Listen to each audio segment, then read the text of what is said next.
Hey guys, welcome back and welcome to my first My Team career mode video where we are going to build our team, sign our driver, get our engine supplier, and as I discussed in my previous video, we are setting this up to get better at this game because I haven't played F1 games for about 10 years. So this is something I want to get into and just demonstrate that you can just progressively keep raising the bar on yourself and just progressively improving your skill and getting better. So we are starting out with pretty much some of the most basic settings. I've got full damage on, all the assists are off, but mainly it's going to be the AI, which is the thing that's going to take the biggest hit because I'm just simply not quick enough. So 65 is where I'm starting at, but as I move through this career mode and keep going through the seasons, then I'm going to keep raising the AI level as I feel myself starting to improve. I've got flashbacks on to start with because I'm going to make a lot of mistakes. I know that, and as a disclaimer, I'm going to, at the end of each video, show you all the mistakes that I made and when I used flashbacks and everything like that. But, you know, as like with the AI, as I go through it, I'm going to start limiting the flashbacks and then eventually maybe we get rid of them completely. Just see how we go. So I went in first to create my player and get the guy that closest looks like me. And I think this was the guy. Yep, this is the guy that I chose. And I'm from Australia, but I thought that I would celebrate the heritage of my surname and I would make the first Croatian Formula 1 driver. Now, it has been said that Mario Andretti was born in Croatia, but it was actually part of Italy when he was born, similar to like my grandfather. They were born on the same peninsula and it was actually part of Italy. So technically this is the first Croatian Formula 1 driver. Just making our helmet here, and I've got that Croatian flag, the colors of the Croatian flag there on the stripes. Going through now and making the driver suit. I want to go with the black, predominantly black team color, but we got that red in there for the Croatian side of things, and every now and then I'll have that bit of blue and everything creep in, and as the seasons go through I'll start putting in little bits and pieces there. I'm also going to have maybe some liveries that are specific to some of my heritages or certain things like the Australian race. But yeah, going forward, I just want to get ourselves a Croatian guy in there, and my surname's Croatian, so it kind of matches it. And it'd be good to see the Croatian flag there on the F1 drivers list.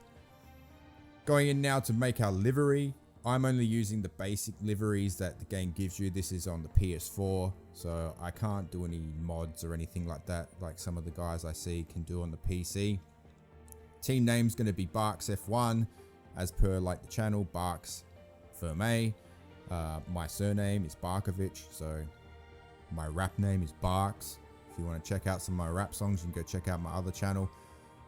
We are going with the Xenon sponsor because that was the best option, gave us the most money up front. I'm a massive Ferrari fan, so straight away I'm just going to put the Ferrari engine in the back, which actually limited who we could get as a second driver to Alessio Deletta because he was the cheapest and the only one that I had enough funds left. And with the Italian driver being there, you know, maybe do a bit of like an Alfa Romeo thing there where, you know, one seat is reserved for an Italian because of us using the Ferrari engine. Went in and made our little logo there, got the Croatian check. That was pretty cool to be able to do that from the flag, the B for Barks, and then we went straight in now and we're going to do the interview with Will Buxton. Hello folks, and welcome to this, a very special edition of Paddock Pass. We're here at the headquarters of Formula One's newest team for an exclusive first look at what they will be bringing to the sport. It's always an exciting moment to welcome a new team onto the grid. However, what makes this occasion a little more special is how strikingly different the cars are this year. Yep, the long-awaited new regulations are finally here, and with them, the start of the next era of Formula One. The 2022 season ushers in a change of direction to the regulations aimed at promoting closer racing, with new aero additions in the form of swooping front and rear wings, along with the new eye-catching 18-inch low-profile tyres that will push tyre technology to the limit.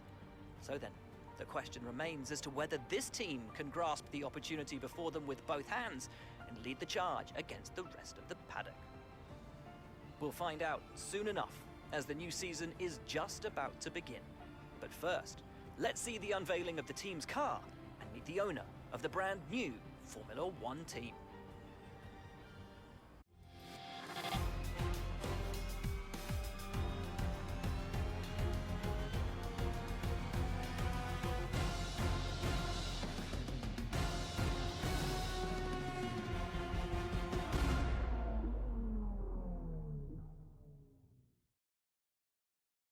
My boat.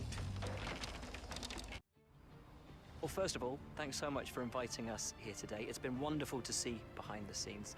As you might expect, I've got about 1 million questions, so let's jump straight in. It's been a long time since we last saw a team owner take their own car onto the track, and the sport's changed enormously in the intervening years. How are you going to handle the responsibilities of both managing and driving for a Formula One team? Let's talk about your teammate. Now, it's clear they're excited to have signed with you, but tell me, what is it that you think they bring to the team? They're cheap and they're Italian. So you've obviously been putting a lot of work into the car. I know it's early days, but how do you expect it to feel out there? With all of these questions now, it's just more about just trying to hit every department. I did play F1 2020 a little bit, so I found that the chassis is the thing that you really want to focus on getting the biggest boost on first. But I think there's enough questions here that you basically can go aero on one, powertrain on another, reliability, and then the chassis for me is the main thing, because I'd rather have something that handles and is drivable and then just trying to make that car faster, rather than having a car that's rubbish and then trying to play catch up getting that car to handle properly. So I always feel like the base is the chassis, and that's the thing that you want to get right first. So that's the thing that I'm going to try and boost up, as you see here, first the most. Well, thank you so much for your time. It's been wonderful to get an insight from you, and of course to see around the headquarters. Thank you for today. Really appreciate it, and thank you all at home for watching as well. We'll see you very soon.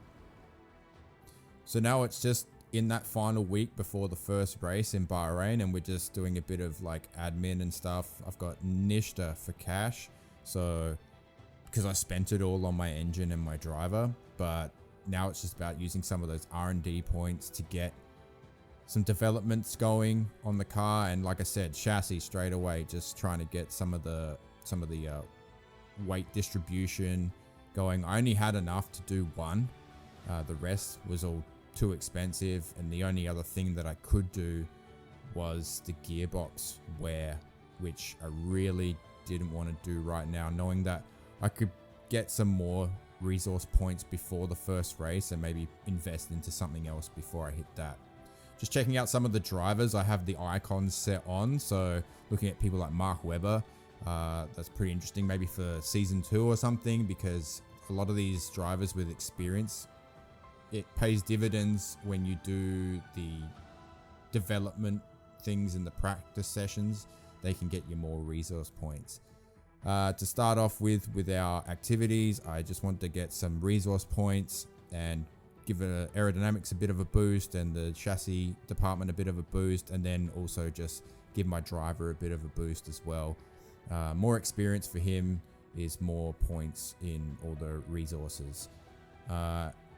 Got some more resource points from all those activities, and then I went in and I did the rear wing, did a beam wing upgrade, and we'll see that after Saudi Arabia. Couldn't do anything else because I only had 450 resource points left to spend, and everything else is 500 and above. I invested in a perk for myself for experience so I could get some more boost on my resource points from the practice programs. I then got a little bit more resource points as I advanced the week, and I did do another weight reduction upgrade. And then a bit more money came in as well, so I put another perk on the engine wear. So I've got failures on and everything, so I've never had that in a game before. So I'm really excited actually to have that kind of realism where the engine can just blow up at some point during a race without you actually having doing anything wrong. So that'll be cool, and that's something I will not flash back.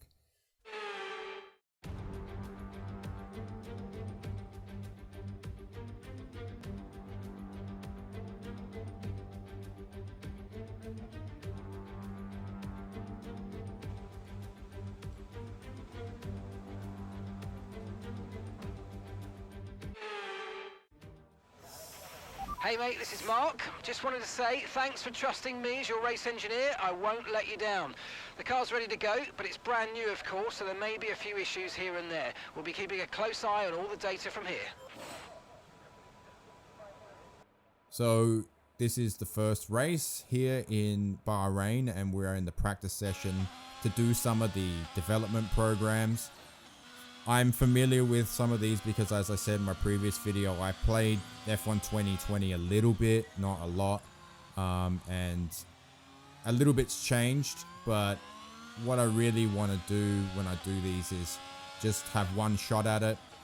If I muff it, then that's just too bad, and just add that sense of realism to it where, okay, let's just not sit there doing lap after lap in practice, and it's pretty time consuming. So that if I make a mistake, then I miss out like I did on this one. I missed out on some resource points. Then that's just it. I miss out on some resource points. Can't have perfect sessions all the time.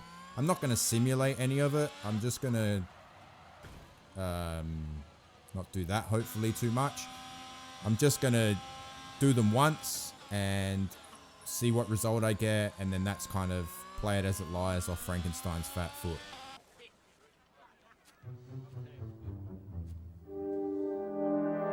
Is this your ball? You know, just give it the one go. I don't want to simulate them, but I want to give them one go. Get used to the track, get used to the way the car handles, make sure I got the right setup and everything, and then just move forward from there. As you can see, I didn't do too bad. I pretty much hit about 90% of everything. Missed out on some resource points. Wasn't too far off my teammate, which he was running on the softs, doing a different program. But look, that's kind of what I wanted when I started this out. I want to be right there with my teammate. It's kind of like, you know, around the mark. So I don't want to be blowing him out of the water.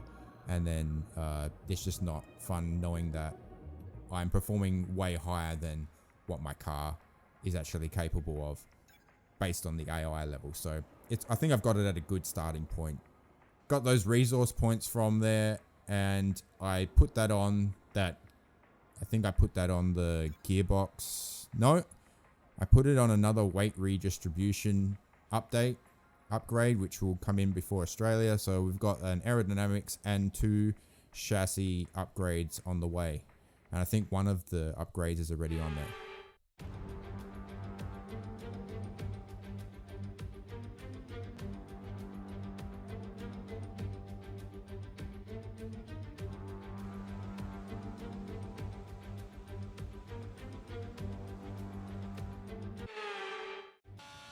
Into qualifying now, and there's actually an issue with the game.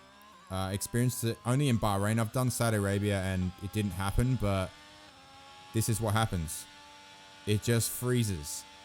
This point happened to me in time trial about 3 times when I did it, and just a disclaimer, it happened a couple of times throughout the race, so I was having to do mid-session saves throughout the race so that this wouldn't happen, and then I'd have to restart the whole race. So I've missed all the broadcast footage because I wasn't able to save anything because of this freezing problem. Not sure if this is actually a PlayStation thing or anything, or maybe it's across all platforms, but I'm sure they'll bring out an update to fix whatever that issue was. So this is actually me rebooting my PlayStation and starting qualifying again. So my first time was actually my best time, and what ended up happening was I actually had the exact same time as my teammate, but he ended up in front of me, so he must have been like a millionth of a second faster than me. George Russell got pole, Carlos Sainz second. The Mercedes are actually quite quick here, and the Red Bull Perez, I think, is starting at the back. But anyway, there we are, 19th. Let's get into the race. Months of rumour and speculation all comes to an end today as we return to racing for the opening event of what promises to be an enthralling season.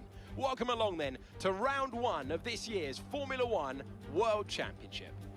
We'll be racing around 3.36 miles of the magnificent Bahrain International Circuit today. Keep an eye out for drivers locking the front left down into the tricky braking zone of turn 10. It's time to take a look at our starting grid for today's race. What a qualifying yesterday for George Russell. He'll start today's race from pole position. A very happy Carlos Sainz will start second. Looking at the rest of today's grid, we have Hamilton, Verstappen, Charles Leclerc and Bottas, Ocon, Ricciardo, Gasly and Yuki Tsunoda, Norris, Vettel, Kevin Magnussen and Stroll, Joe, Albon, Alessio De Leda, the owner driver, Fernando Alonso, Mick Schumacher, Latifi and Sergio Perez completes our grid. That's it then, it's time to go racing as we head down trackside for today's race. A new season then, a clean slate where anything could happen.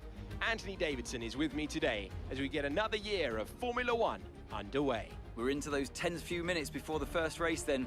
Everyone's a little bit nervous about reliability. They haven't been running in the hot, turbulent wake of other cars in practice. They've not been pushing at 100% for long durations. Let's hope no one has to deal with any nasty surprises.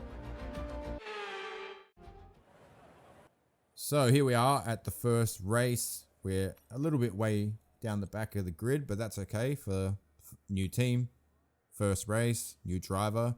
Going for the alternate strategy, I'm a big fan of starting on the harder compound tire, especially at a place like Bahrain, and then trying to maybe work my way through the field towards the end of the race with the lighter car and the extra grip that the softer tire provides, and just collecting up a few more places while the other guys are struggling on that harder compound. So I always feel like if I can just stick with the softer compound guys with the harder compound and just stay within touch, then when I move to the softer tire, I'm going to have a massive advantage over them. And then progressively towards the end of the race, as the cars get lighter and I got that extra grip, I can just gain a few positions. At this point, not looking at points, we're just trying to finish maybe in front of the Williams, maybe in front of someone else like McLaren. We're supposed to be on the performance charts better than the McLarens, and better than the Aston Martin, and better than the Williams. I like this new feature that they've got here, the formation lap. It's pretty cool. I'm not going to drive these. I think it's just a nice feature. I like to see them do this, where the cars are going around in a bit of a broadcast kind of mode.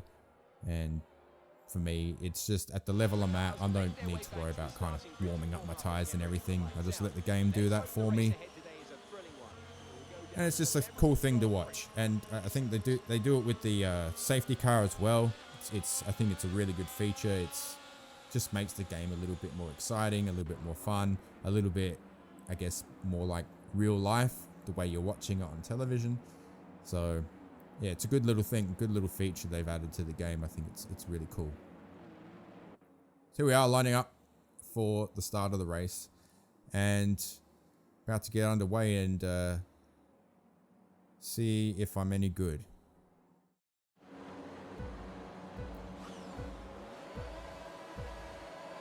Straight off the line, first race, Bahrain, and yeah, not the best start there. Lost all the traction and we're straight to the back. Perez is the only one that I was able to stay in front of. I think it's probably because I was slowing him down. able to try and navigate my way past Latifi. And I've lost one position off the start there. Perez just streaming up the inside here. Not even going to try and fight him, obviously. He's just going to work his way up through the field.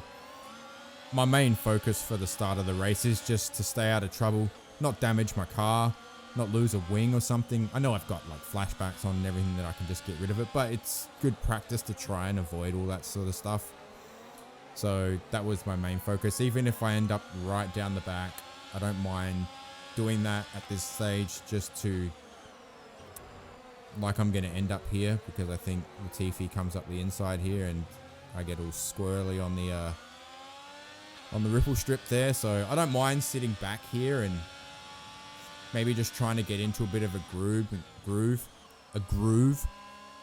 as they say, and just focus on getting consistent, getting to grips with the car. I am on the harder tire, so they all got that pace advantage over me, so I'm not going to fight it too hard. As long as I can stay kind of with Latifi and just, for the first race, just see where I'm at, see where the car's pace is at, see where I'm at skill-wise, and just work out, you know, am I too fast for the difficulty setting, and just all those sorts of things. Yeah, no problem with just spending a couple of races at the back. We are in a new team in a car that's not the fastest. It's one of the slowest cars in the field, so not... Well, Perez is out. Schumacher and Perez, and we got ourselves a virtual safety car on lap 2. Now, after the virtual safety car, it doesn't seem that Mick got any damage from that. Maybe he was just stopping because he had nowhere else to go behind Perez, because it doesn't seem to be affecting him at all. The leader, my teammate, is in the pits though, because I think he sustained some damage. So maybe it was something to do with him. Maybe Perez had a collision with my teammate. I can't see that, obviously, because I wasn't able to get the replay data from all the freezing that I was encountering with the game. So Mick easily passed me. The Haas is a little bit faster than the old Barks F1 team car right now, the bucket of bolts that we got. Actually wasn't handling too bad. It just isn't crisp as a car. So I don't think that it's the worst car like it says, but you know, I wasn't having too much difficulty. It was more my own driving ability that was preventing the car from doing anything. I feel like the setup was good for what I had with the stuff that I did in time trial, so I had no real complaints about the way the car was handling for a new car. Just going to skip through some of the laps here because I did spend a lot of laps way at the back. Not too far off Latifi. It was just basically, like I said before, me just trying to stick with him on those hard tires. So I pretty much had this gap of 2 to 3 seconds with him.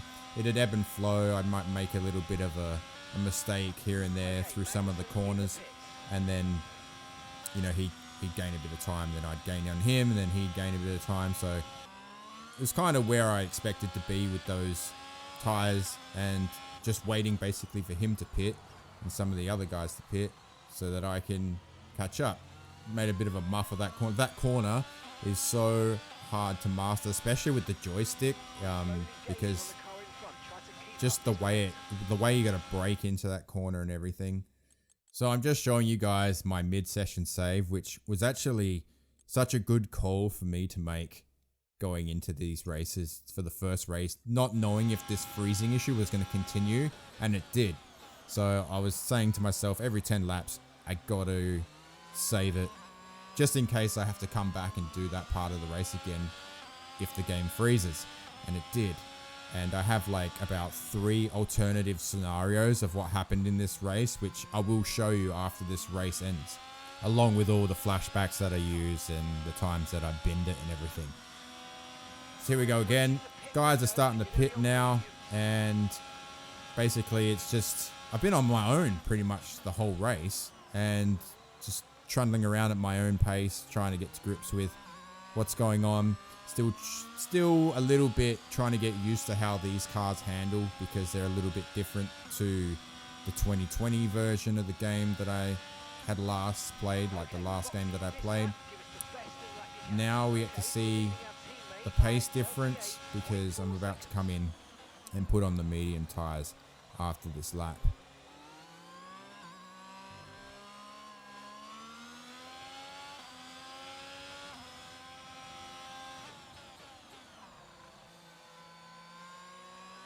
Coming into the pits now, and this is a good little feature too. I think that I don't use the pit limiter, by the way, if I forgot to mention that. I'm not trying to slam it in there at 300,000 kilometers an hour and have it slow me down, but I'm just not using it. This little thing there with the timing your turn in, I think that's good. A good little thing to determine how fast your pit stop is. That's just another nice little feature I like in the game, to just, you know, you gotta be good at it if you want to get a good pit stop. There's another variable there that can, you know, make or break your race. And like there, I was, you know, about a second off, so I did I think it was a 3-second pit stop, and now I'm a second slower than what I was. Like, I'm a second further back than what I was behind the Williams. Albon's actually slipped behind Latifi, so now I'm chasing about both Williams cars, and hopefully they maybe tussle and slow each other down so I can catch up to them quite quickly. And you can see the pace advantage I've got here.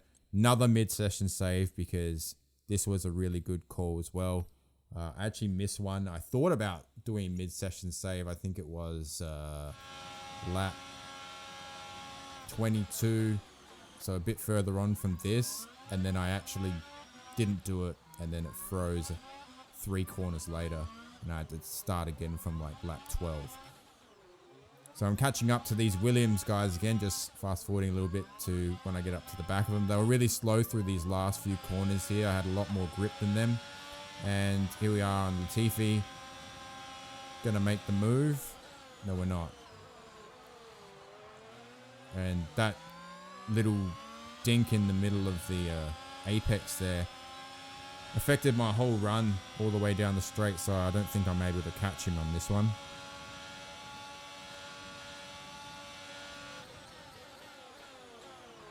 Yeah, so I've got to sit behind him again. And even then, still getting that twitch at the back on these cars. It's just, I've got a lot better at it now than I was when I first jumped on this game. That's all I'm going to say.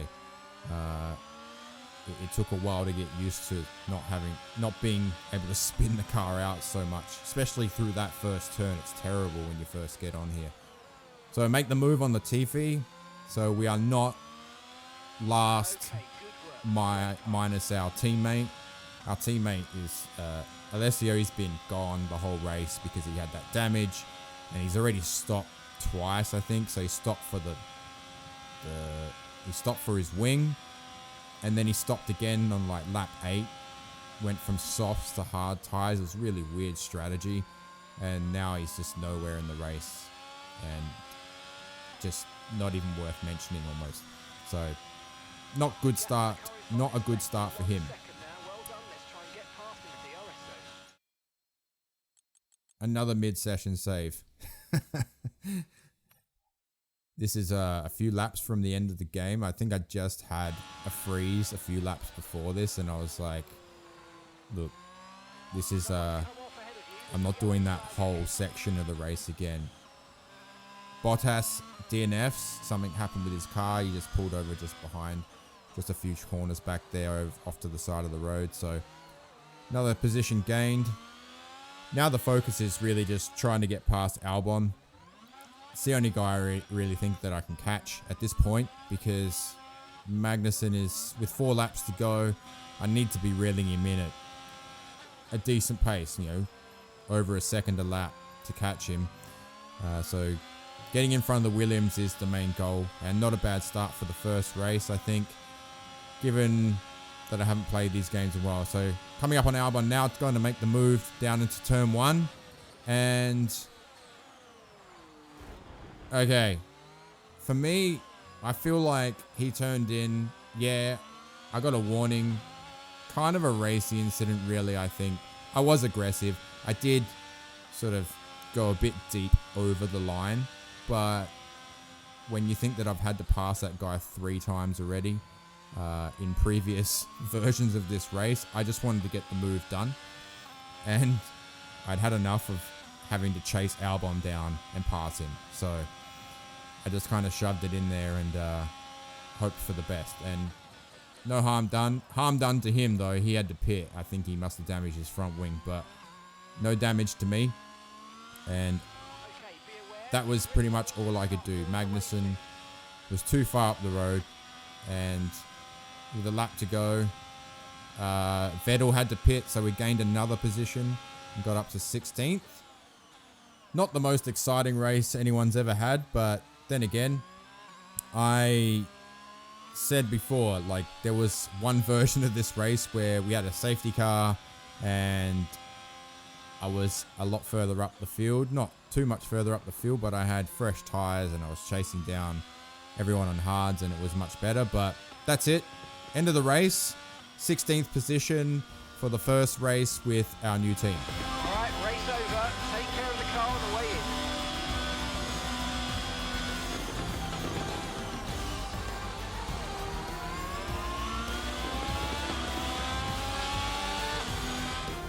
That's it then for another spectacular Grand Prix here in Bahrain, and a real champion's drive to take the win.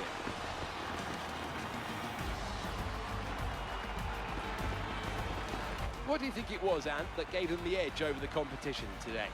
I really feel the track layout combined with the track temperatures we saw today suited their car. These cars come alive when the tyres are just at the right temperature, and the driver did a great job managing that as well. They just look so comfortable out there. It's like anything, it always looks so easy when it all just clicks. Red Bull are our winners today after showcasing some incredible driving. It's been a huge push from them lately to stay competitive with the other teams, and they're certainly proving themselves.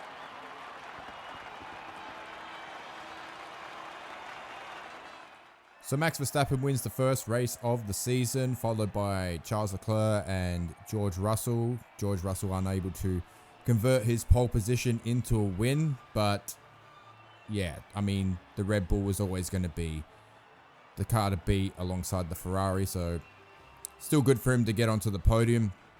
And one of the drivers that I've earmarked for future seasons. Pretty tight at the front, actually. The top 5 only separated by 6 seconds. And then after that, pretty big gap of about 31 seconds. Yuki Tsunoda finishing in 5th. Pretty good result for him. Carlos Sainz, something must have happened there. Must have an incident. Maybe had to change a front wing. I did pretty competitive times compared to my teammate. Just a little bit quicker, but he did do that run on the softs. Once we get further into the season, 3, 4, 5 races in, I guess we're going to see a true bearing on where we're both at.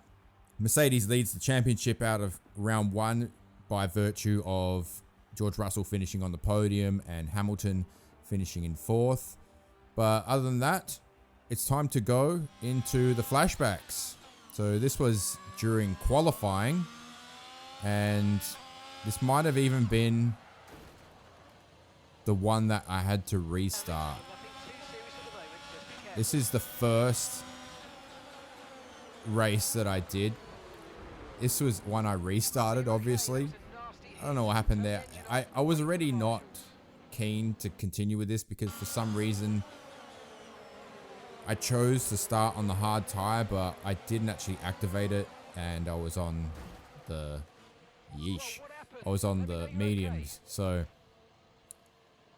I eventually just ended up restarting it. I think after this one, I was like, you know what, let's just go back and start on the tire that I wanted to start on. So here we are now on the official actual race, I guess, and that was my first little error, and then once again coming out of that corner seems to be a habit.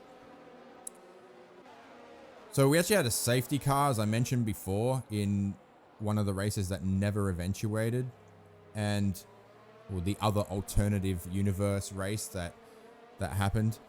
And this is one of the ones where when I got a certain way into the race, it froze, and I hadn't saved it post this safety car, so I had to redo everything, and the safety car didn't happen the second time around, which is kind of good. So it's completely by chance. I really do like this new safety car sequence though. It's really cool to have that option to put it into a broadcast mode, and I just like the way they do it. They skip laps like this, and that you don't have to actually drive the whole safety car period, and you can just basically wait until the safety car period's over and then retake control of your car. It's really cool. And then they're having these they have like a viewpoint from the rear of the safety car, so when you're on board with the safety car looking back at the pack, it's kind of like this. It's kind of like when they do the grid start. It's just good to have this kind of broadcast style. Really makes it feel a little bit more realistic in the way of someone who's watching the race. I just think it's really cool that they've put that much detail into it this time around.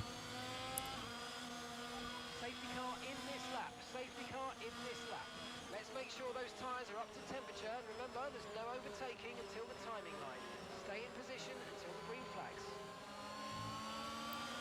And I kind of had a really good run after the safety car period. I was pretty impressed with my little double overtake there. I was on the fresh, I was on the fresh medium tires while everyone was on hard tires and struggling. And I was just able to sort of carve my way through the field a little bit there with the pack being backed up from the safety car period. And I could have really challenged to get up to, you know, maybe 11th, 12th, 13th, you know, maybe even score a point there. But alas, we had a freeze, and kind of a blessing in disguise because I ended up binning it anyway. So this is where the freeze happened. So this is the second time it happened throughout the whole race weekend. This was the one that happened in the race. I literally had thought seconds before going down the main straight that I should do a mid-session save, and I thought I'll give it one more lap, and then it froze, you know, 5 corners later. So I had to redo this whole thing from lap 12. And look, like I said before, there's a bit of a teething process of me getting into these games after, you know, 10 years of not playing them. But I thought I did okay. Like, I thought that considering I'm not running any assists outside the race starts and the pit entry, I feel like there's some things in my game that I need to iron out, like maybe don't be so full on with some of my overtakes. But I can get it done like that without making contact.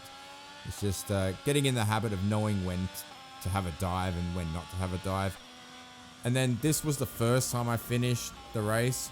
And then this is when I went in, actually finished one position lower, and I went in to go do the replay. And then that's when the game crashed during the replay sequence, and I had to go back and do it again from lap 25 or something. Anyway, guys, that is the first edition of this My Team career mode for my F1 2022 experience, my apprenticeship into this world of F1 gaming. I hope you enjoyed the video. There will be another one coming soon. I've already had the race in Saudi Arabia, and that will be uploaded soon. No freezes in that one. A little disclaimer there.